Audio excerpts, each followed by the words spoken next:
নমস্কার বন্ধুরা, আমি টুসি চলে এলাম আমার চ্যানেলে নতুন আরেকটা রেসিপি নিয়ে। নতুন রেসিপি শুরু করার আগে পুরনো বন্ধুদের সাথে থাকার আমন্ত্রণ জানিয়ে নতুন বন্ধুদের আমার চ্যানেলটিকে সাবস্ক্রাইব করার অনুরোধ জানাচ্ছি। আর নতুন নতুন রেসিপি নোটিফিকেশন পাওয়ার জন্য নোটিফিকেশন বেল আইকনটা অবশ্যই অল ক্লিক করে রাখবেন। আজ আমি খুব সুন্দর সুস্বাদু একটি রেসিপি করে দেখাবো, সাবুর ক্ষীর পায়েস। যে কোনো সময় যে কোনো সিজনে কিন্তু আপনি ডেজার্ট হিসেবে খেতে পারেন এই রেসিপিটি। আমরা তো সাবুর খিচুড়ি বা বিভিন্ন পূজা পার্বণে আমরা ব্রত করলে সাবুদানা খেয়ে থাকি, তাই আজকে আমি আপনাদেরকে সাবুর ক্ষীর পায়েস করে দেখাবো। দেখতে থাকুন, পুরোটা ভালো লাগবে আশা করছি। এখানে আমি 1 কাপ সাবুদানা নিয়েছি, প্রায় 150 গ্রাম মতন।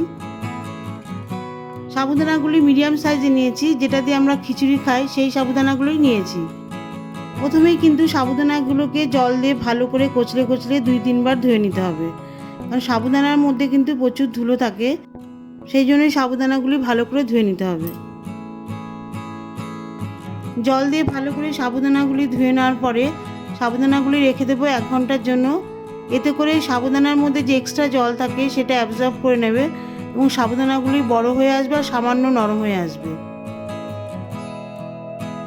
একটি বাটিতে 10-15 গ্রাম আমন্ড বাদাম ভিজে রেখে দিচ্ছি 1 ঘন্টার জন্য।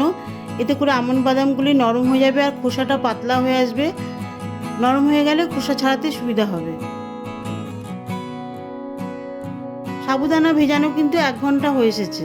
দেখুন সাবুদানাগুলো কিন্তু সামান্য বড় বড় হয়ে গেছে আর সামান্য নরমও হয়ে এসছে। এবারে এই সাবুদানা দিয়ে পায়েস তৈরি করব। দেখুন কত সুন্দর সুস্বাদু একটা পায়েস তৈরি হয়। আর আমন্ড বাদামের খোসাগুলোও ছাড়িয়ে নিয়েছি। একটি পাত্রে 1 লিটার ফুল ফ্যাট মিল্ক নিয়ে নিচ্ছি। পায়েসের ক্ষেত্রে ফুল ফ্যাট মিল্ক নিলেই কিন্তু পায়েস স্বাদের হয় আর ঘন হয়।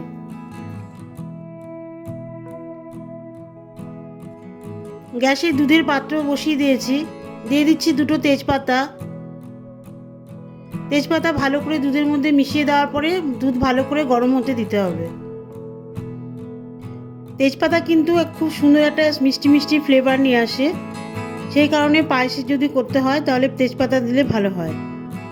হাই হিটে দুধ যখন পুরোপুরি ফুটে আসবে, দুধে ফেনা উঠে আসবে, সেই সময় কিন্তু গ্যাসের হিট মিডিয়াম করে দিতে হবে। মিডিয়াম হিটে দুধ কিন্তু ক্রমাগত নাড়তে হবে 20 মিনিট ধরে। এতে দুধ ঘন হয়ে আসবে আর সামান্য কমে আসবে।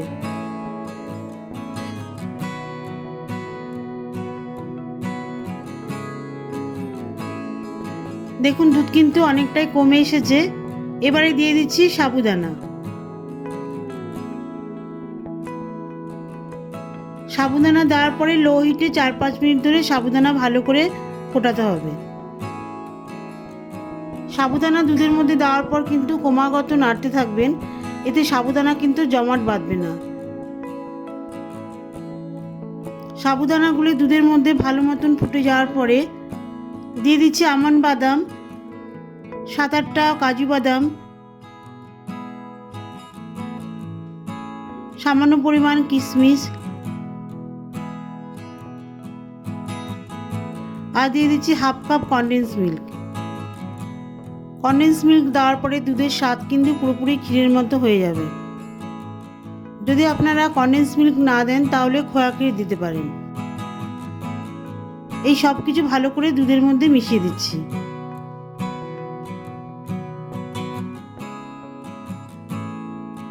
এবারে 100 গ্রাম চিনি আর খুব সামান্য পরিমাণ লবণ দুধের মধ্যে ভালো করে মিশিয়ে দিতে হবে।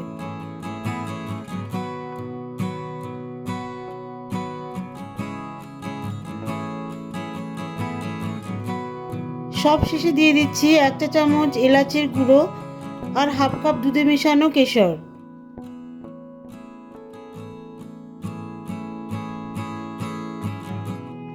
ভালো করে পায়েসের মধ্যে মিশিয়ে দিয়ে গ্যাস অফ করে দিচ্ছি।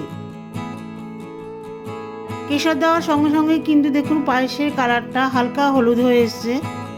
কেশর দিলে কিন্তু পায়েসের স্বাদ কিন্তু অনেকটাই বেড়ে যাবে আর পায়েস দেখতেও সুন্দর হবে। পায়েস কিন্তু দেখতে খুব সুন্দর হয়েছে। দেখুন সাবুদানাগুলো দেখতে লাগছে খুব সুন্দর, খেতেও নিশ্চয়ই ভালো হবে।